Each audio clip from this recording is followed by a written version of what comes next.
자, 우리 다른 광고 없으시면 우리 하나님 말씀 같이 보시겠습니다. 민수기 4장입니다. 1절에서 6절까지만 우리 교독하시도록 하겠습니다.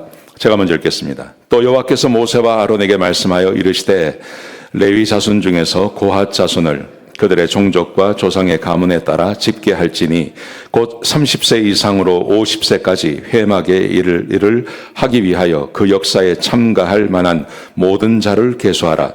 고핫 자손이 회막 안에 지성물에 대하여 할 일은 이러하니라.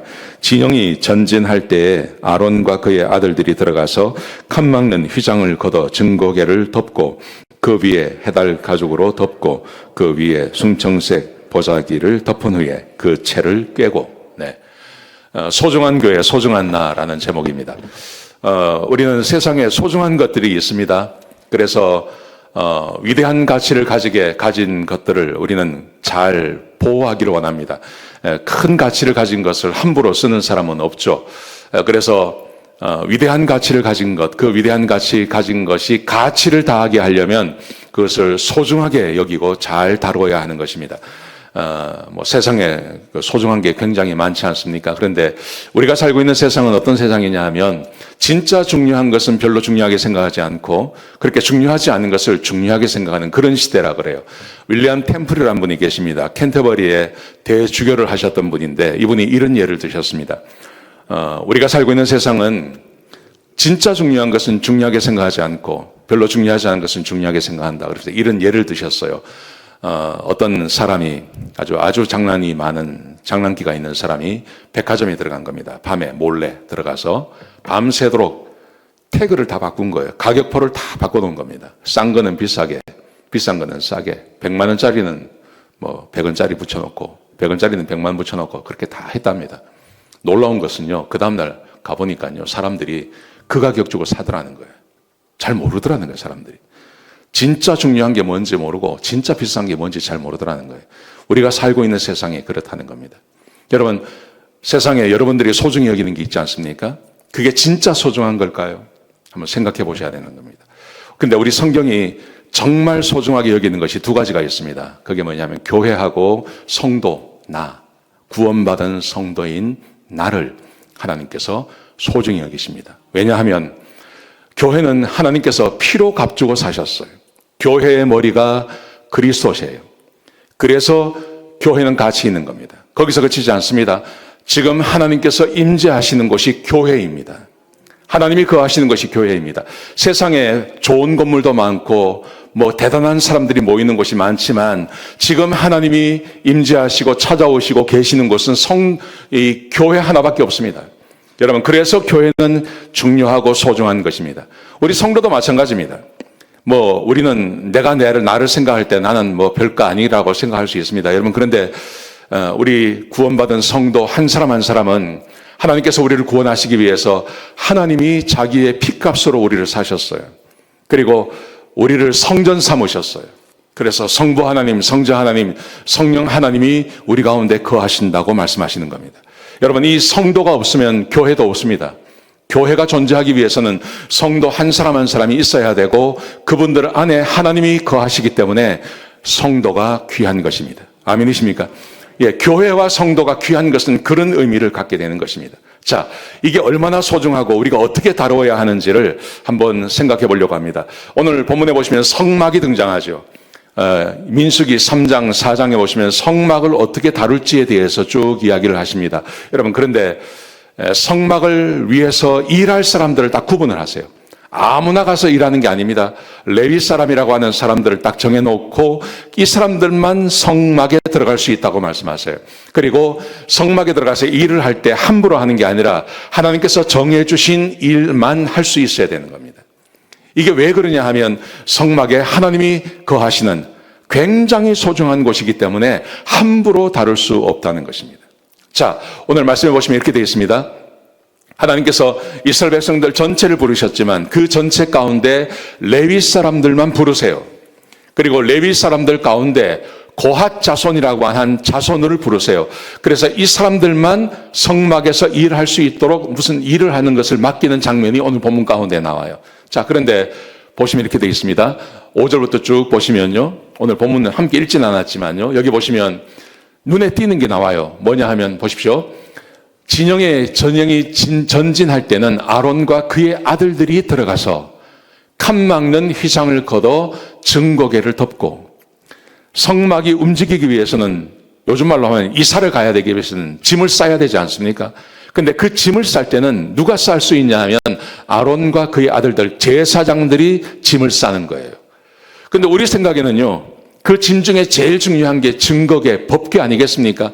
그래서 법궤를 움직일 때는 휘장을 걷어가지고 그 법궤를 싸고 그 위에 해달의 가죽을 덮어라 이렇게 돼 있어요. 그런데 그 밑에 보십시오. 진설병의 상, 대접들, 숟가락 막 이런 걸 싸는 거예요. 근데 똑같이 해요. 밑에 8절에 보시면 그것을 해달의 가죽 덮개로 덮은 후에, 법궤만 소중한 게 아니라는 겁니다. 숟가락도 소중하라는 거죠. 성막에서 쓰여지는 모든 것은 소중하고 귀한 거니까 이것은 함부로 다루지 말고, 이것을 다룰 수 있는 사람들은 제사장들밖에 없다. 그리고 이것은 전부 다 해달의 가죽으로 덮어서 움직여라. 이렇게 말씀하시는 거예요. 여러분, 이게 왜 아주 복잡하게 말씀하세요? 그러면서 하나님께서 그 일을 누가 할 수 있는지, 그 일을 하지 말아야 할 사람들이 누군지 함부로 했다가 죽임당한다고 말하지 않습니까? 계속 이런 말씀들이 지속이 되는 겁니다.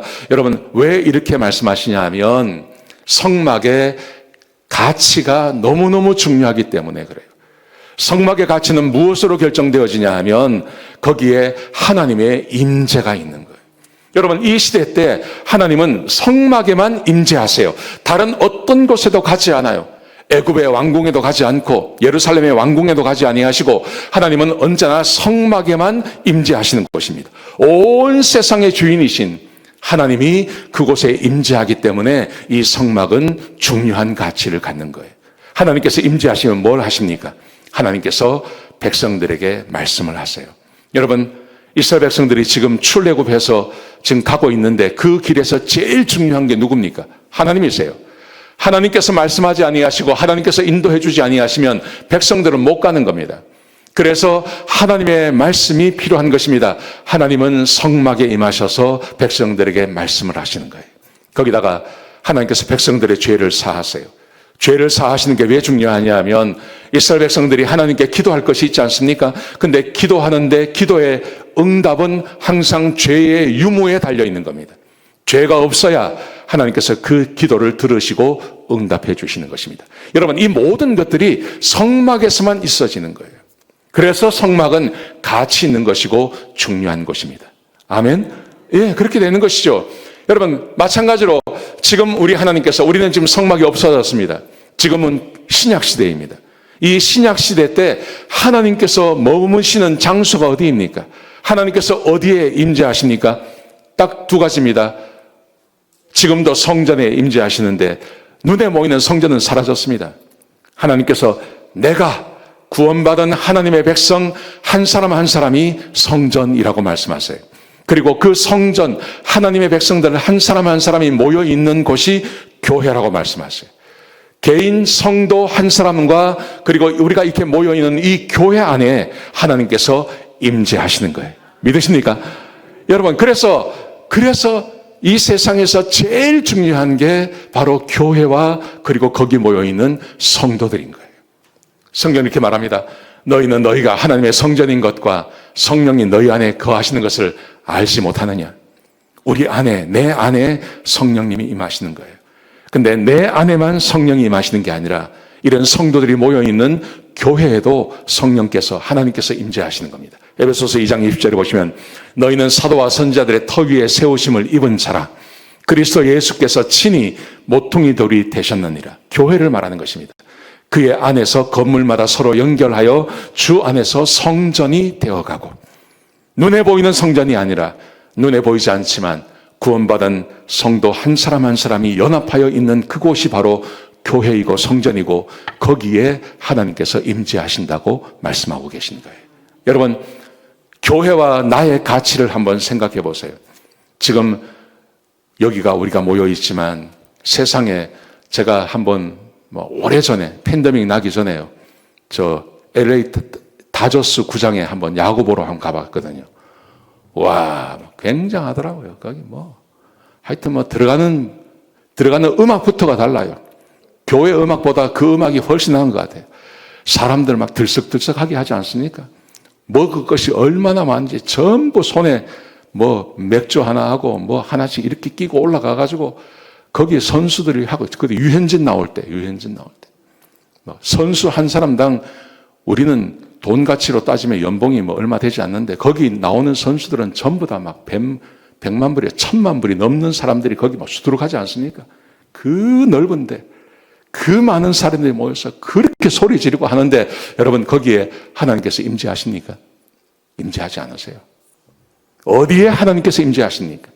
초라해 보이고 약해 보이고 아무것도 없어 보이는 우리 성도 한 사람 한 사람, 그리고 그분들이 모여서 예배드리는 이 장소에 하나님께서 임재하신다는 거죠. 여러분, 하나님께서 거하시는 곳입니다. 하나님께서 이곳에서 말씀하십니다. 하나님께서 이곳에서 우리의 기도를 들어주십니다. 하나님께서 이곳에서 우리의 죄를 사해 주십니다. 믿으십니까? 여러분, 그래서 예배와 목장 모임과 기도회와 교회로 모이는 게 그렇게 중요한 거예요. 아까 제가 초기에도 말씀드렸지만 예수님께서 이 땅에 계실 때 병들고 힘들고 어려운 사람들이 예수님의 소문을 듣고 예수님을 찾아가지 않습니까? 그리고 믿음을 보입니다. 예수님께서 내 병을 고치실 수 있다. 그 믿음을 가지고 나간 사람들 예수님께서 다 고쳐주셨어요. 그런데 지금은 예수님께서 떠나셨습니다. 지금은 예수님의 눈에 보이지 않습니다. 여러분, 그렇다고 해서 예수님이 계시지 않는 것은 아니잖아요. 주님께서 우리에게 이렇게 말씀하셨습니다.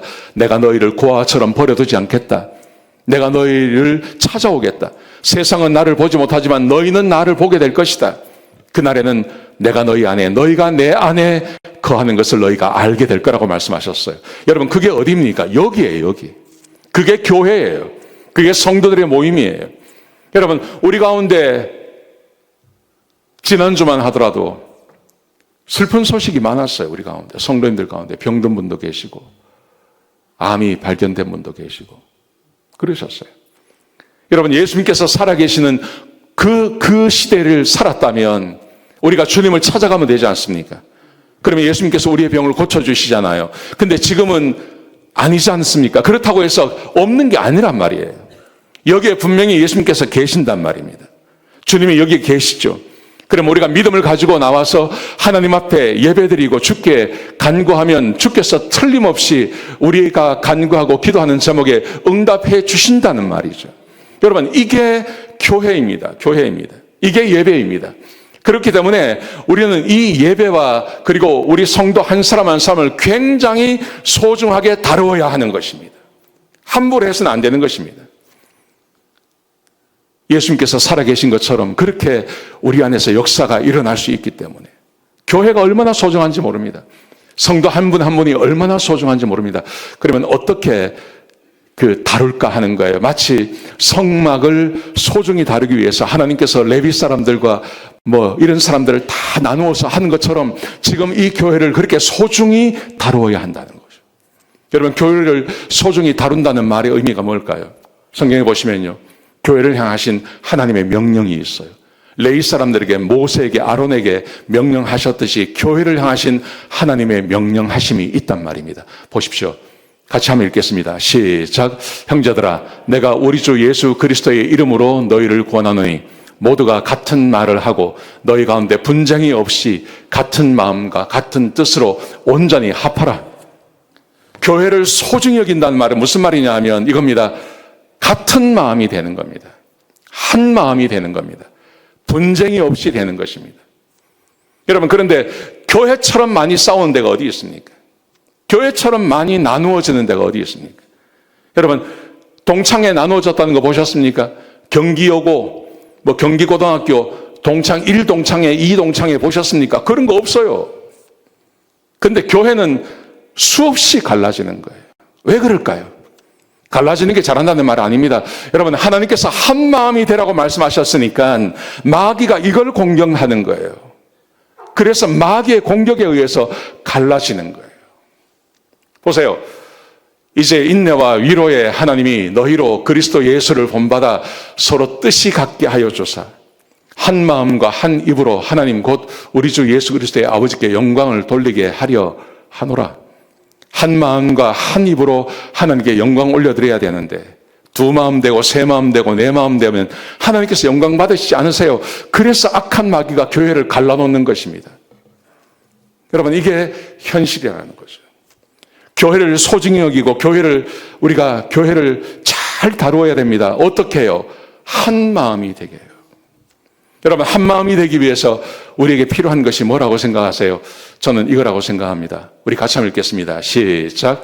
나무가 다하면 불이 꺼지고 말쟁이가 없어지면 다툼이 쉬느니라. 왜 교회가 갈라집니까? 왜 교회에 다툼이 생깁니까? 말쟁이 때문에 그렇다는 거예요. 말쟁이 때문에. 서로가 서로에게 말하는 것. 그 말 때문에 그렇게 되는 거예요. 여러분, 교회 안에서 치고받고 싸우는 거 보셨습니까? 없습니다. 총싸움 하는 거 보셨습니까? 없습니다. 근데 사소한 말 몇 마디 때문에 교회가 다 갈라져 버린 거예요. 마음이 다 깨져 버리는 거예요. 제가 한 30년 전에 우리 여진이 막 태어났을 때, 그때요. 내가 전도사 할 때, 제가 전도사 할 때, 그때 우리 어진이 태어나고 우리 집 사람이 잠깐 한국에 나갔어요. 잠깐 나갔어요. 전 전도사하고 있고. 근데 우리 교회에 저보다 한 20살 많은 그 노처녀가 아이가 돌싱 이혼하신 그 전사님이, 여자 전사님이 계셨어요.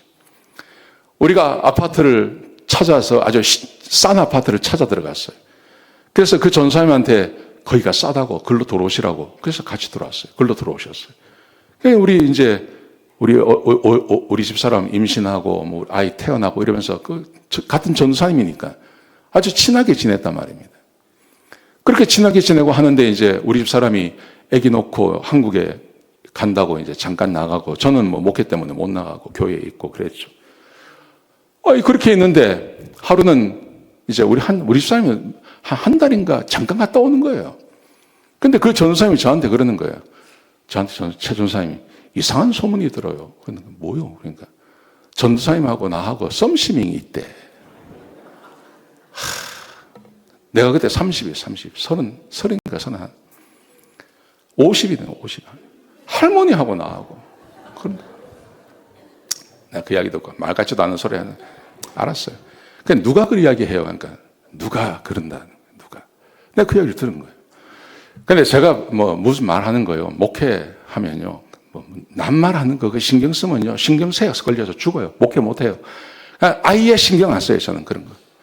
그런데 내가 그 말을 들었잖아요. 에이, 말 같지도 않아요. 하지 마시라고. 그리고 내가 무시하고 지나갔어요. 그런데요, 어느 날 수요 예배 시간에 제가 이제 전도사 때니까 찬양 인도를 하고 있었어요. 내가 찬양 인도를 하고 있는데 그 집사님 부부가 딱 들어오는 거예요. 딱 들어오는데요, 소름이 쫙 끼치는 거예요. 나 그런 처음인 거죠. 소름이 쫙 끼치면서요, 찬양 인도하면서 내 혼자 생각을 하는 거예요.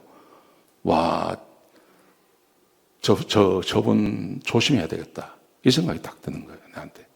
저분은 정말 조심해야 되겠다.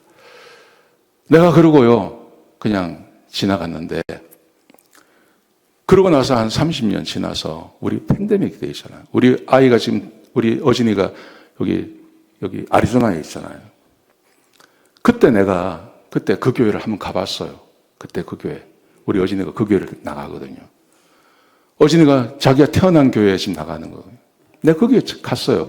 주일날 예배를 들어가는데 30년 전에 그분이 거기 계시는 거예요. 그래서 그분이 나한테 막 반갑게 인사를 하시는 거예요. 나도 반갑더라고. 인사하는데 그때 그거 있잖아요. 소름 쫙 끼치는 거 있잖아요. 소름이 쫙 끼치는 거예요. 나는 생각지도 않은 거예요. 그 30년 전인 거 다 잊어버렸죠, 그거. 그런데 인사를 하는데, 딱 인사하는데, 그 소름이 쫙 끼치는데요. 똑같은 거예요. 그러면서 그분이 저한테 얼마나, 오랜만에 본 사람이니까 얼마나, 제가 내 아들이라고. 그러니까 제가 걔냐고 그러고 이렇게 이야기를 하는데, 말은 그렇게 하는데, 머리는 따로 돌아가는 거예요, 머리는. 그분이 그때 그랬지. 이 생각이 쫙 들면서요. 말이 그렇게 무서운 거예요, 말이. 30년이 지났는데요, 그게 잊어버리지가 않는 거예요. 교회 안에서 말입니다. 교회 안에서 교회가 사실 이 예배가 어떤 분들한테는요, 그냥 일상일 수 있어요. 그런데 우리 예배 가운데 굉장한 문제를 가지고, 굉장한 아픔을 가지고 이 예배를 찾아온 사람들이 있단 말입니다. 그렇게 오신 분들이 계시거든요. 마치 예수님을 찾아가는 사람처럼. 근데 그렇게 왔을 때 여기 분명히 하나님을 예배드리는 곳이고 우리 성도들이 함께 모였으면 이곳에 예수님께서 계시고 하나님과 성령님이 함께 계신 거 아닙니까? 그럼 여기서 역사가 있어야 되죠. 그런데 그 역사를 방해하는 게 뭐냐 하는 겁니다. 그 역사를 방해하는 것이 이런 거죠. 한마음이 되지 못하는 거죠. 저분이 나한테 이런 말을 했지. 저 사람이 나한테 이 말을 했지. 이런 것 때문에 마음이 막 상해버리는 거예요. 그래서 그 얼굴만 봐도 막 싫은 거예요. 그러니까 하나가 못 되는 거예요. 예배가 안 되는 거예요. 하나님이 이곳에 함께 하지 않는 거예요. 우리가 주먹 다짐은 하지 않고 말싸움은 하지 않는다 하더라도 우리 내면에서 갈등이 있어지는 거죠. 그러니까 교회가 하나가 아니라 막 갈라져 버리는 거예요. 보세요. 숯불 위에 숯을 더하는 것과 타는 불에 나무를 더하는 것 같이 다툼을 좋아하는 자는 시비를 일으키느니라.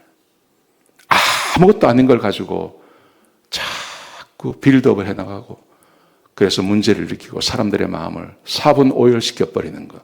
교회 가운데 있지 않습니까? 이런 것도 있지 않습니까? 남의 말 하기를 좋아하는 자의 말은 별식과 같아서 뼛속 깊은 데로 내려가느니라. 남의 말을 하는 거 얼마나 재미있습니까? 요새 걔가 그렇게 됐대. 막 그런 말 들으면 막 속이 시원하지 않습니까? 특별히 내가 싫어하는 사람 이렇게 됐대. 그러면 막 속이 시원. 별식과 같아서. 근데 문제는 뭐냐 하면 온유한 입술의 악한 마음은 말은 부드럽게 해요. 근데 막 거기에 막 가시가 한 수천 개가 들어가 있는 거예요. 그러면 낮은 음을 입힌 톡이니라. 처음에는 은그릇인 줄 알고 봤더니 한 번 닦고 나니까 거기에 토기가 나오네. 그 안에 비수를 꽂고 이야기하시는 거예요. 이런 말들이 사람을 힘들고 어렵게 만든다는 거예요. 하나 되지 못하게 만든다는 거예요. 여러분, 이런 경험들이 우리 가운데 없어야 됩니다. 이거 진짜 조심하셔야 됩니다. 왜냐하면요, 성경에 이런 말이 있어요. 내가 누구를 축복했어요. 내가 누군가를 축복했는데 그 사람이 이 축복을 받을 상황이 아니에요. 그러면 그 축복이 나한테 와요. 응? 내가 축복했는데 그 사람이 축복을 받을 상황이 아니야. 그러면 그게 나한테 온다고요. 반대도 있습니다. 내가 누군가에게 나쁜 이야기를 하고 누군가에게 대해서 험담을 이야기했습니다. 근데 그 사람이 그 험담을 받을 상황이 아니에요. 사실은 그게 아니에요. 그러면 그 험담이 전부 누구에게 가겠습니까? 그게 전부 나한테 온다니까요. 목회를 저는 꽤 했어요. 제가 평생을 교회 안에서 살았어요. 내가 본 게 뭐냐면요. 남의 말 함부로 하고 남의 말 막 하는 사람 치고 잘 되는 사람 한 사람도 없어요. 한 사람도 없어요. 근데 남의 말 하지 않고 후덕하게 하고 늘 좋은 말 하고 하신 분들 중에 잘못되시는 분 또 한 분도 없어요. 제가 아까 그 말했다는 그분이 있잖아요. 소름 쫙 끼쳤다는 분. 그분이요, 그 동네에서 제일 큰 부자였어요. 실제로 그분이 제일 부자였어요. 정말 부자였어요. 30년 만에 내가 만났습니다. 부인은 푹 맞아가지고 쩔뚝거리고 있고 집안이 완전히 망했어요. 그래서 그 더운 투싼에, 그 더운 도시에 에어컨 없는 차 타고 다녀요. 에어컨도 없는 차를 타고 다닌다니까요. 지금 얼마나 무서운지 몰라요. 여러분, 교회 안에서 말 때문에 말 한마디 잘못 받고 비수가 되어서요. 그 사람들이 교회를 떠나고 평생 그 말을 딱 붙잡고 살고 이런 분들이 꽤 많이 있습니다. 그래서 교회에서는 절대 남의 말 하면 안 되는 거예요. 절대. 남의 말은 항상 좋은 말 하셔야 되는 거예요. 보세요. 근데 문제는 뭐냐면 교회는 이렇게 모여 있는 겁니다. 근데 왜 그렇게 말을 하냐 하면 나 한 사람이 굉장히 소중하지 않습니까? 내가 하나님의 백성이고 성령이 내 안에 거하시면 내가 얼마나 소중한 존재입니까? 그러면 나를 소중히 여긴다는 게 이기적으로 살라는 말이 아닙니다. 이기적으로 사는 것은요, 자기를 소중히 여기는 게 아니에요. 자기를 망치는 거예요. 나를 소중히 여긴다는 말이 무슨 말이냐 하면 이겁니다. 나를 망치는 게 죄입니다. 죄. 그래서 나로 하여금 나를 죄로부터 보호하는 것이 나를 소중히 여기는 거예요. 그래서 죽음에 이르는 7가지 죄라는 것이 있습니다. 4세기에 사막에 있는 그 수도사들이 있었습니다. 사막의 수도사들이 나가서 혼자 기도하고 또 이스라엘 사람들을 따라다니는 사람들이 그룹을 만들고 이게 나중에 그 수도원 같은 게 되는 거예요. 얼마나 사막에 가서 기도하며 지낸다는 게 얼마나 헌신된 분들입니까? 근데 이분들이 모여 보니까요, 그 모임 안에 또 문제가 생기는 거예요. 근데 왜 문제가 생기나를 이분들이 연구를 해본 겁니다. 그랬더니 대표적인 사람을 망가뜨리는 7가지 죄가 있더라는 거예요.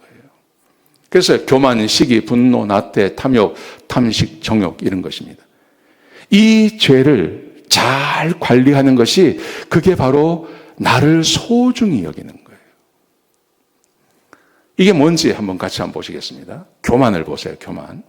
교만은 뭐냐 하면 하나님을 떠난 것입니다. 우리가 사사기를 보지 않았습니까? 대표적인 게 자기가 주인 되고 자기가 왕 되는 사람들이에요. 이게 사사기의 특징 아닙니까? 그런데 보십시오. 자기가 왕이 되고 자기가 주인 되면 이 사람들의 특징은 다른 사람들의 말을 듣지 않는 겁니다. 내가 모든 걸 다 결정하는 겁니다. 내 뜻대로 하는 겁니다. 내 유익을 따라 하는 겁니다. 누구 말도 듣지 않습니다. 여러분, 그러면 이 사람은 자기가 왕이 되고 자기가 주인 된 사람이니까 얼마나 할 말이 많겠어요. 다른 사람에 대해서. 자기 마음에 들지 않는 사람, 자기하고 기준이 틀린 사람, 자기가 보기에 못한 사람, 할 말이 얼마나 많겠습니까? 대부분의 사람들의 비판과 다른 사람에 대한 것은 교만에서 나오는 겁니다. 교만의 죄를 관리해야 되는 거예요. 이거 하지 않으면요, 개인이 이걸 하지 않으면 아무리 교회가 하나 되고 해도 교만한 사람 몇 사람만 들어오면 교회가 풍지박산되는 거예요. 시기하는 걸 보십시오. 시기를 이렇게 말했습니다. 죄악의 원천이라고 이야기하고요. 영혼과 삶을 파괴하는 죄악이고 7가지 죄악 중에 가장 더럽고 잔인한 죄다. 왜냐하면 시기는 이웃이 축복받는 것을 축하하지 못하는 거예요. 그리고 이웃의 불행을 제물로 삼아서 그것을 내 기쁨으로 얻는 걸 말하는 거예요. 여러분, 시기하는 사람, 다른 사람에 대해서 좋은 이야기 할 수 있습니까? 절대 못합니다. 세상에 나보다 못한 사람 별로 없어요. 다 나보다 좋아 보여요. 그래서 시기가 있는 영혼들은 다른 사람에 대해서 좋은 말 하지 않습니다. 항상 비판적입니다. 시기를 다루지 아니하면 그것은 나를 내가 소중히 여기는 게 아니에요. 내가 나를 소중히 여기려면 시기의 문제를 해결해야 되는 거예요. 분노하는 것입니다. 분노가 얼마나 사람을 망가뜨립니까? 오늘 제가 아침에 와서요, 일부 예배 드리기 전에 제가 제 방에서 하나님께 간절히 기도했어요. 이 설교 놓고 기도했어요. 한참 기도하고 있는데요, 그 30년 전에 그분이 생각이 난 거예요. 그때 내가 생각이 났다니까요. 갑자기 마음에서요, 분노가 나오는 거예요. 내 마음에 그 생각이 딱 나니까요, 속에서 막 이런 게 올라오는 거예요. 이 분노잖아요, 분노. 어떻게 사람이 이런 분노가 올라오면 어떻게 좋은 말을 할 수 있겠습니까? 좋은 말 안 되는 거예요. 그러니까 분노를 조정할 줄 알아야 되는 거예요. 보세요. 나태함입니다. 나태하다는 것은 이런 것입니다. 영혼의 질병입니다. 의욕이 없는 무기력한 것을 말하는 것입니다. 어떤 것에도 감동받지 않습니다. 선을 행하려는 의지가 없습니다. 실수하고 실패해도 그것을 바꾸려고 하는 생각이 없습니다. 인생이 지루하고 우울한 것. 이걸 나태라 그러는 거예요. 여러분, 이런 인생을 사는 사람이 잘 살 수 있겠습니까? 못 삽니다. 가난합니다. 그리고 자기가 갖고 싶은 것을 못 가져요. 이런 사람들이 가만히 있겠습니까? 나태한 사람들이 입은 아주 바빠요. 그래서 내가 가진 것, 내가 갖지 못한 것을 가진 사람들에서 비판하게 되어 있는 거예요. 내가 하지 못하는 일을 하고 있는 사람에 대해서 칭찬하지 못하는 거예요. 나태가 말을 하는 거예요. 비판하는 거예요. 탐욕입니다. 인색한 사람들이죠. 자기만을 위해서 탕진하는 거예요. 가진 것을 자기만을 위해 씁니다. 다른 사람들에게 풀어주지 않습니다. 여러분, 이런 분들 자기가 가진 것을 나누지 못하면요, 말이 많아지는 거예요. 탐식도 마찬가지죠. 근데 이제 탐식은 이게 이제 이때하고 이것을 만들 때하고 좀 달라요. 저 때는 그 음식이 아주 귀한 시대였습니다. 근데 지금은 음식이 산업화되어서 이게 그렇게 귀하진 않지 않습니까? 그냥 내가 원하는 것만큼 먹을 수 있는 그런 시대를 살아가죠. 근데 칼빈 같은 경우는 뭐라고 이야기를 했냐면, 칼빈은 교인들에게 큰 접시로 3번 이상 먹지 마라 그랬대요. 그때 왜 그랬냐면 음식이 귀하니까 그랬다는 거예요. 근데 지금은 좀 상황이 다르죠. 뭐냐면 많이 먹으면 그러면 병이 생기는 거예요. 하나님의 일을 못하는 거예요. 내가 조심해야 되는 거죠. 내가. 근데 나는 많이 먹지도 않는데 살이죠. 진짜입니다. 나 많이 안 먹습니다. 7번째, 정욕을 말하는 거죠. 성욕과 정욕은 다릅니다. 성욕은 하나님께서 주신 것입니다. 부부 안에서 얼마든지 사용할 수 있습니다. 근데 정욕이라는 것은 통제되지 않는 과도한 성욕을 말하는 거예요. 왜곡된 성욕을 말하는 거죠. 대부분의 죄가 여기에 포함되어져 있습니다. 아주 대정적입니다. 교회에서 말을 안 해서 그렇죠. 세상에 나가면요, 대부분이 정욕의 문제입니다. 여러분, 이게 얼마나 우리를 더럽히는지 모릅니다.